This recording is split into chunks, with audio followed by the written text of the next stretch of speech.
नमस्कार, मैं सत्यजीत सिंह पुनः आपका स्वागत अपने चैनल सत्यजीत लॉ में करता हूं।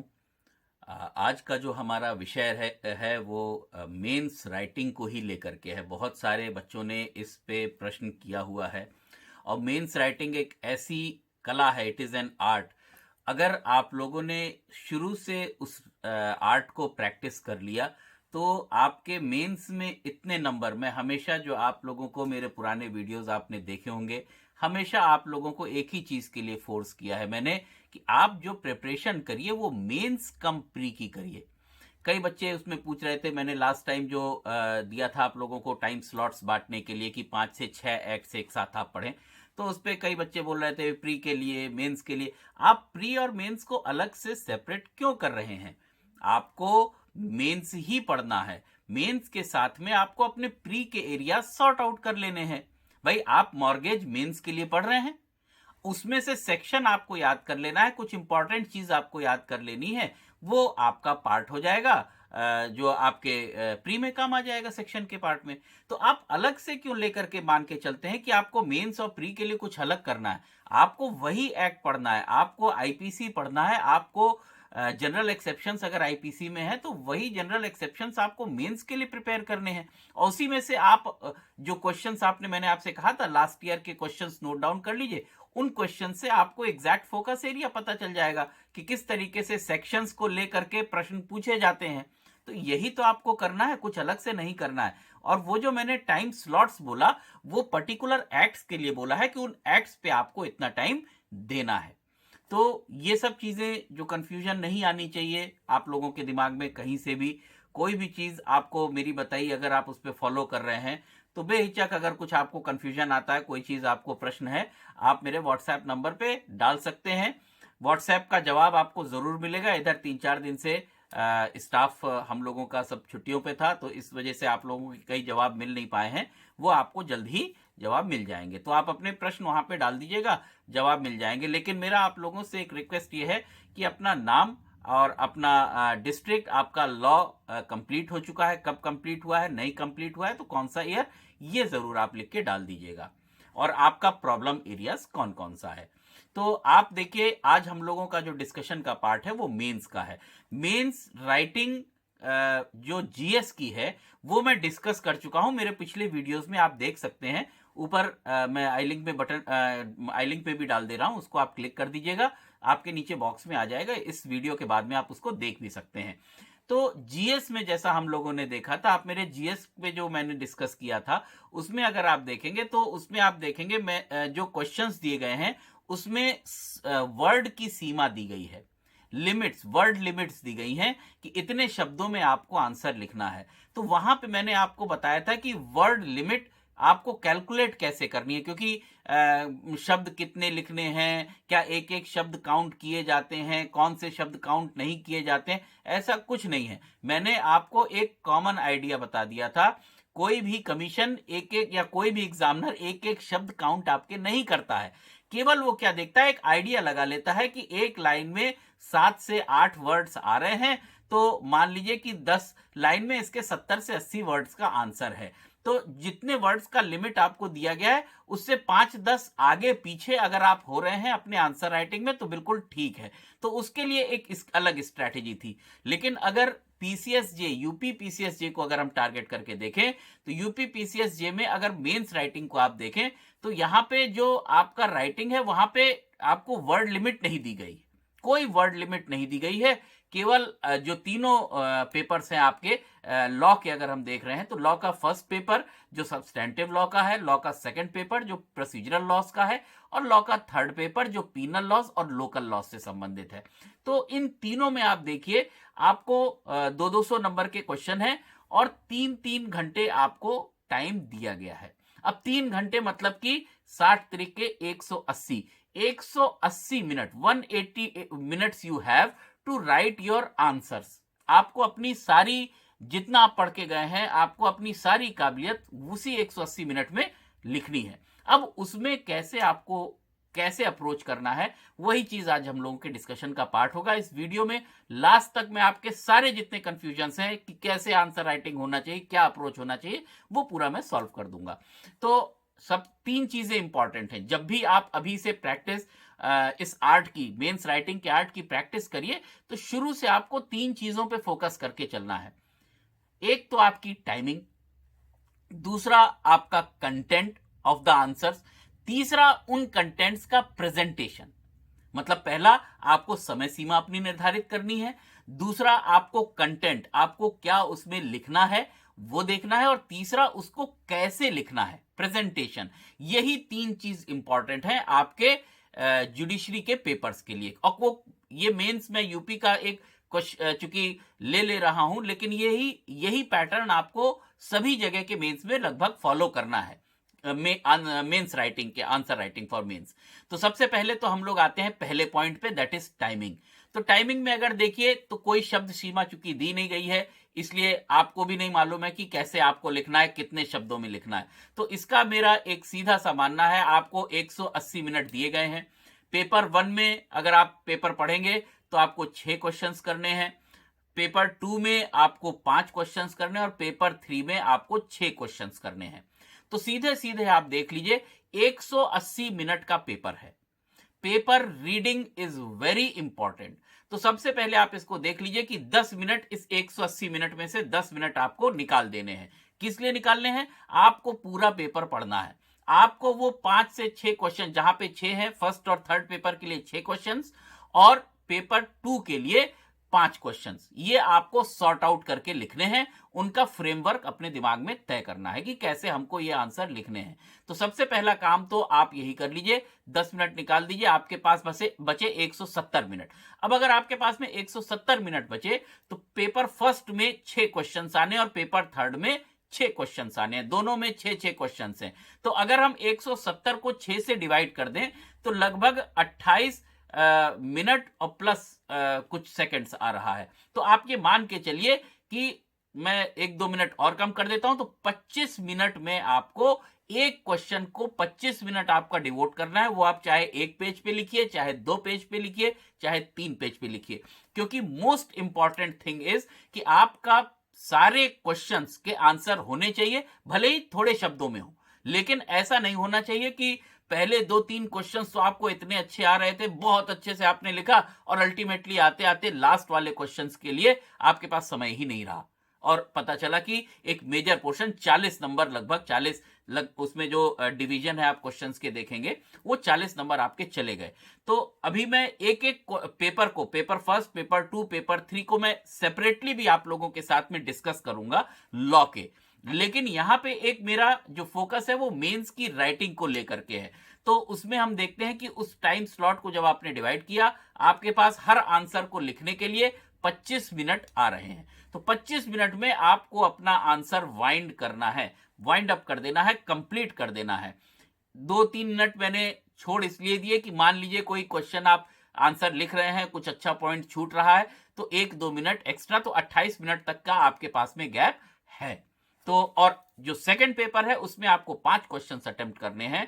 तो 5 क्वेश्चन, अगर 170 मिनट हमने देखा था, 170 में इसको 5 से डिवाइड कर दीजिए, तो आपका पर क्वेश्चन पे जो आपको समय देना है वो 34 मिनट्स है। 34 मिनट्स है। तो इसको मैं ये मान के चल रहा हूं कि आप पर क्वेश्चन 30 मिनट्स रख लीजिए। 30 मिनट में आपको एक क्वेश्चन अटेम्प्ट करना है। तो 30-30 मिनट को आप रखेंगे तो 5 क्वेश्चन आपके हैं, तो आपके 3 घंटे में वो पेपर भी आपका पूरा हो जाएगा। तो बहुत इंपॉर्टेंट है टाइमिंग। आपकी घड़ी आपके सामने टेबल पर होनी चाहिए मेंस में। एग्जैक्टली आपको मालूम होना चाहिए कि मैंने अगर इतने बजे पेपर लिखना, ये आंसर लिखना शुरू किया है, तो मुझे कब तक कंप्लीट कर देना है। तो most important thing is timing. अगर आप टाइमिंग से जरा सा चूक गए तो फिर आपकी दिक्कत हो जाएगी, इसलिए टाइमिंग का बहुत खास ख्याल रखना है। तो सबसे इंपॉर्टेंट चीज हो गई टाइमिंग। टाइमिंग के बाद में सेकंड, अब जब आपने टाइम बाइफरकेट कर लिया, एक आपने प्रैक्टिस डाल ली कि हमको इस टाइम में कंप्लीट कर देना है, अब next thing is content. Content में जो इंपॉर्टेंट है वो ये है कि question, question is most important thing. और आपको क्वेश्चन, क्योंकि समय सीमा आपके पास में तय हो गई, लिमिटेड हो गई, ऐसे में क्वेश्चंस आपको बहुत बहुत ही प्रॉपरली पढ़ने हैं, बहुत अच्छे से देखने हैं। आपको सबसे पहले तो ये देखना है कि पूछा क्या जा रहा है। बहुत ध्यान से आपको क्वेश्चन पढ़ना है। पहली चीज, पूछा क्या जा रहा है। पूछा क्या जा रहा है, कितने नंबर का को प्रश्न है वो, तो आपको दो चीजें उसमें लिखना है, कंटेंट में जो देना है। एक तो उसका एक्सटेंट कितना होना चाहिए, कितनी देरी तक आपको खींचना है उसको, और दूसरा किस रेंज तक उसको आप ले जाएंगे, कितना विस्तार उसको आप देंगे। तो ये विस्तार की बात जो आती है वो तब और इंपॉर्टेंट हो जाती है, क्योंकि अब जो आप पेपर देखेंगे उसमें सिंगल क्वेश्चंस नहीं पूछे जा रहे हैं, क्वेश्चन में क्वेश्चन ऐड किया जा रहा है। आप नॉर्मली जो क्वेश्चंस रीड करेंगे उसमें एक क्वेश्चन पूछ लिया गया, उसके साथ में दूसरा क्वेश्चन अटैच कर दिया गया, व्हाट इज इंटरप्रीटर सूट, और इंटरप्रीटर सूट के बाद में आगे एक और प्रश्न अटैच कर दिया, कौन ला सकता है, कैसे लाया जाएगा। तो अब ऐसे में, या पॉपर सूट है सीपीसी में, तो पॉपर सूट क्या है और कैसे लाया जा सकता है। तो ये सब चीजें जब आप देखेंगे, हो सकता है और भी क्वेश्चन अटैच हो जाए, लेकिन मैं एक बात बता रहा हूं आपको। तो अगर एक से ज्यादा क्वेश्चंस पूछ लिए गए हैं, तो आपको एक बैलेंस बनाना है। एक बैलेंस ये बनाना है कि जो आपका टाइम अलॉटेड है, उस टाइम में सब टाइम आपको कितना देना है। मान लीजिए दो क्वेश्चंस हैं, आपके 25 मिनट थे उस आंसर को लिखने के लिए, तो 25 मिनट में हो सकता है पहला पोर्शन किसी चीज की डेफिनेशन पूछ ली, तो डेफिनेशन पार्ट में आप डेफिनेशन दीजिए, और उसके बाद जो सेकंड कंक्लूडिंग पार्ट उसका है, उसमें उस बैलेंस को बनाइए। ज्यादा इंपॉर्टेंट क्या है वो आप देख लीजिए, एक बैलेंस बना के उन दोनों क्वेश्चन, या तीन पार्ट अगर उस क्वेश्चन के हैं, तो उन तीनों पार्ट को आप लिखिए। मोस्ट इंपॉर्टेंट इज, प्रश्न की मांग के अनुसार आपको जवाब देना है। जैसा क्वेश्चन आपसे पूछा गया है वैसा ही आंसर आपको लिखना है। ये इंपॉर्टेंट नहीं है कि हमको आता क्या है, ये इंपॉर्टेंट है कि जो पूछा जा रहा है वो हमको बताना है, वही चीज बतानी है, टू द पॉइंट, क्योंकि हम लोग के पास में समय बहुत लिमिटेड रह गया और सारे क्वेश्चंस हमको अटेम्प्ट करने हैं। तो बहुत इंपॉर्टेंट ये है कि शब्द सीमा से, यहां पे जो कंटेंट में है, शब्द सीमा से ज्यादा आपको समय सीमा पर ध्यान रखना है। शब्द यहां पे आप कुछ भी लिख दीजिए, लेकिन समय सीमा बहुत इंपॉर्टेंट है। और अगर एक से ज्यादा क्वेश्चन है तो ऐसा ना हो कि पहला वाला पार्ट क्वेश्चन का आपने खूब ज्यादा लिख दिया और दूसरे वाले पार्ट के लिए आपके पास समय नहीं बचा, उसको भी बैलेंस कर दीजिए। जब मैं इंडिविजुअल एक एक प्रश्न पत्र को आपके साथ में डिस्कस करूंगा, एक एक पेपर को, अलग अलग स्टेट्स के, तो मैं उसको एक एक पार्ट को आपको अलग अलग डिफरेंशिएट करके भी समझा दूंगा कि किस तरीके से आप टाइम अलॉट करिए अपने हर क्वेश्चन को, हर पार्ट को। अच्छा, जब आपकी टाइमिंग हो गई, आपका कंटेंट हो गया, अब तीसरी जो इंपॉर्टेंट चीज है वो है प्रेजेंटेशन। आंसर का प्रेजेंटेशन कैसे होना चाहिए। यहां पे एग्जीक्यूटिव और लॉ में, जुडिशरी में बहुत अंतर है। यहां पे जो प्रेजेंटेशन है वो आपकी जो सीक्वेंसिंग है, आपका सीक्वेंसिंग इतना प्रॉपर होना चाहिए कि एग्जामिनर को देखते ही अच्छा लगने लगे कि आपको, आपने जो लिखा है वो परफेक्ट नॉलेज के साथ में और परफेक्टली लिखा हुआ है। तो अगर आप कोई भी क्वेश्चन पढ़िए, उसकी शुरुआत करिए, मान लीजिए, तो उसमें सबसे पहले आपको एक्ट का नेम मेंशन करना चाहिए कि किस अधिनियम से ये प्रश्न पूछा जा रहा है।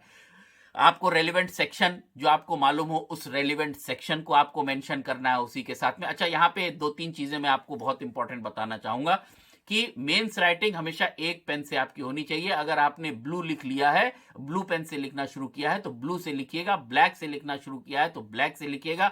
ये जो हेडिंग आप लोग देते हैं, रेड, ग्रीन, येलो, ये सब आपको वहां पे नहीं करना है, ठीक है। वो ये मान लिया जाएगा कि आपने इंगित करने के लिए या कहीं कुछ निर्देश या कुछ बताने के लिए, अपने आप को अलग दिखाने के लिए ये काम किया है। इसलिए आपको जो लिखना है वो एक ही पेन से लिखना है। और यहां पे मैं पेन के बारे में एक चीज और बता दूं, आप जब भी एग्जामिनेशन में जाइए, नया पेन लेकर के मत जाइएगा। उस पेन से कम 2 से 3 पेज आप कहीं पहले लिख चुके हो, वही पेन लेके जाइएगा। पहली चीज पेन के बारे में इंपॉर्टेंट थिंग। दूसरी इंपॉर्टेंट थिंग ये है, पेन की ग्रिप्स अलग अलग होनी चाहिए, कोई थोड़ा सा पतला हो, कोई थोड़ा सा मोटा हो। ये क्या है कि जब आप लगातार लिख रहे होते हैं और एक ही तरीके से लिखने लगेंगे तो आपके हाथ में दर्द उंगलियों में हो जाएगा। इसलिए जब आप थोड़ी सी ग्रिप बदलते रहेंगे, एक आंसर के बाद में ग्रिप बदले, फिर दूसरे के बाद ग्रिप बदले, 2-4 आंसर्स के बाद में आपने ग्रिप बदल दिया, तो आपके लिए कंफर्टेबल हो जाएगा आंसर को लिखना। तो अब मैं बात कर रहा था प्रेजेंटेशन की। सीक्वेंसिंग प्रॉपर होनी चाहिए, एक्ट का नाम आना चाहिए, उसका सेक्शन आना चाहिए, और इंपॉर्टेंट तीसरी चीज है केस लॉस। अब केस लॉज में दो तरीके के केस लॉज, एक तो उसका ट्रेडिशनल केस जो उस पर हो वो, और दूसरा जो अगर उस पर कोई रीसेंट केस हो। आपको कोई घबराने की जरूरत नहीं। अगर केस लॉ उस वक्त नहीं भी याद आ रहा है, आप आंसर में कम से कम एक्ट का नेम और सेक्शन प्रॉपर तो लिख के ही आइए। केस लॉज याद आ जा रहा है, बहुत इंपॉर्टेंट है, बहुत अच्छा है। पहले जो 10 मिनट मैंने आपको दिए थे कि आपको पेपर रीडिंग करनी है, उस वक्त आपको पेपर रीडिंग में यही काम करना है कि जो आपको क्वेश्चन अटेम्प्ट करना है, उस क्वेश्चन को के आगे जो उस वक्त आप ताजा ताजा गए हैं अपने एग्जामिनेशन हॉल में, तो आपके दिमाग में कई सारे जो केस लॉज हैं वो होंगे। उन केस लॉज को आपको उस पर्टिकुलर क्वेश्चन के सामने नोट कर लेना है, जिससे आपकी मेमोरी में रहे और लास्ट में आप उसको लिख सकें, उस केस लॉ को डाल सकें उसमें। तो ये दोनों चीज आप, और इस पे केस लॉज को कैसे प्रिपेयर करना है, इसके लिए मैं एक अलग सेशन लूंगा, अलग वीडियो डालूंगा, आप लोगों को बताऊंगा कि केस लॉज को कैसे आपको लेके चलना है, कैसे याद करना है। Case laws very important. तो ये हमने देखा प्रेजेंटेशन में सीक्वेंसिंग। अच्छा, सीक्वेंसिंग में एक चीज और मैं आपको बात बताना चाहूंगा। जब आप पढ़ाई करिए, शुरू से आप अपनी जब पढ़ाई करिए तो बहुत सीक्वेंशियली तैयार करिए। कोई भी आप अपनी पढ़ाई करिए तो उसमें जो सीक्वेंस है उसको ध्यान रखिए। जैसे मान लीजिए कि काइंड्स ऑफ ट्रांसफर पूछ लिया गया ट्रांसफर ऑफ प्रॉपर्टी एक्ट में, तो अब आपके पास में एक तरीका यह भी है कि पहले आप सेल लिख दीजिए, विक्रय लिख दीजिए, फिर लीज लिख दीजिए, फिर एक्सचेंज लिख दीजिए, फिर एक्शनेबल क्लेम लिख दीजिए, फिर उसके बाद मॉर्गेज लिख दीजिए। लेकिन वो, या गिफ्ट लिख दीजिए, वो अच्छा प्रेजेंटेशन नहीं कहलाएगा। आपके साथ क्या है कि जब आप उसको लिखिए तो बिल्कुल सीक्वेंस में लिख दीजिए और सेक्शंस के साथ में लिख दीजिए। पहले सेल लिख दीजिए, मॉर्गेज लिख दीजिए, लीज लिख दीजिए, फिर उसके बाद एक्सचेंज लिख दीजिए, गिफ्ट लिखिए, फिर एक्शनेबल। आपको ही मान के चलिए कि आपको ही कोई चीज हम दें और हेफाजर्ड वे में दें तो कैसा लगेगा, और एग्जामिनर से तो आपको यहाँ पे मार्क्स लेने हैं, तो सीक्वेंसिंग प्रॉपर होनी चाहिए। मान लीजिए जैसे जनरल एक्सेप्शंस का चैप्टर आ गया, अब भाई आपको लिमिट करना है, कंटेंट लिमिटेड देना है। अब जनरल एक्सेप्शंस आपको साहब, स्पेशल एक्सेप्शंस भी मालूम है आईपीसी में। अब आपको अगर वहां पे क्वेश्चन में जनरल एक्सेप्शन पूछा गया है, तो ये नहीं कि मैं बहुत जानता हूं इसलिए मैं स्पेशल एक्सेप्शंस के बारे में भी जनरल एक्सेप्शंस के क्वेश्चन में मेंशन कर दूं। बहुत आपको बिल्कुल प्रॉपरली देखना है कि पूछा क्या गया है। तो अब जैसे जनरल एक्सेप्शंस का पेपर आ गया, तो आपको थोड़ा सा प्रॉपर अपनी सीक्वेंसिंग करनी होगी। अब आप टुकड़े टेढ़े मेढ़ा नहीं लिख सकते। जैसे पहले कंसेंट लिख दिए, फिर कम्युनिकेशन लिख दिए, फिर नेसेसिटी लिख दिए, फिर मिस्टेक लिख दिए, फिर आपको याद आया स्लाइट हार्म, ये सब नहीं। आपको बिल्कुल सीक्वेंसिंग प्रॉपर होनी चाहिए। मिस्टेक सबसे पहले आप लिखना शुरू कर रहे हैं जनरल एक्सेप्शंस के बारे में, मिस्टेक पहले लिख दीजिए आप, सेक्शन 76 79। उसके बाद एक्सीडेंट आता है सेक्शन 80, नेसेसिटी सेक्शन 81, इन्फेंसी के बारे में डिस्कस है 82 83 के बारे में, 82 83 सेक्शन में। इंसैनिटी के बारे में डिस्कस्ड है सेक्शन 84 में। 85 86 इंटॉक्सिकेशन की बात कर रहा है। कंसेंट की बात हो रही है 87 से 92। कम्युनिकेशन से रिलेटेड बात हो रही है 93 में। कंपल्शन से रिलेटेड बात हो रही है 94 में। स्लाइट हार्म से रिलेटेड बात हो रही है 95 में। और प्राइवेट डिफेंस से रिलेटेड बात हो रही है 96 टू 106। तो जब आप पढ़ाई करिए, ये तरीके मैं आपको बताऊंगा आगे चलकर जब इंडिविजुअल एक्ट्स पे आऊंगा कि कैसे एक एक एक्ट को सीक्वेंसिंग आपको करके चलना है, किस तरीके से आपको अरेंज्ड वे में लिखना है। क्योंकि मेंस में अगर आपके मार्क्स उठ गए, कोई दिक्कत नहीं, कितना भी बुरा आपका इंटरव्यू हो जाए, कैसा भी आपका इंटरव्यू हो जाए, मिनिमम मार्क्स भी आप लेकर के इस कॉन्फिडेंस के साथ में जाइए कि मेंस में मैं इतना अच्छा लिख कर आ गया हूं कि मुझे मार्क्स जितने भी मिल जाएंगे, मेरा सिलेक्शन फाइनल हो जाएगा। और ये एग्जाम्पल्स मेरे पास में बहुत सारे हैं, बहुत एग्जाम्पल्स हैं। बच्चे बाद में आए हैं कि सर बहुत अच्छा इंटरव्यू नहीं हुआ, और इंटरव्यू में उनको कम नंबर भी मिले हैं, लेकिन बावजूद इसके जो है उन्होंने मेंस में इतना ज्यादा स्कोर कर दिया था कि उनका सिलेक्शन हुआ है। तो मेंस में ये तो कुछ इंपॉर्टेंट चीजें हैं जो मैंने आपके साथ में डिस्कस किया।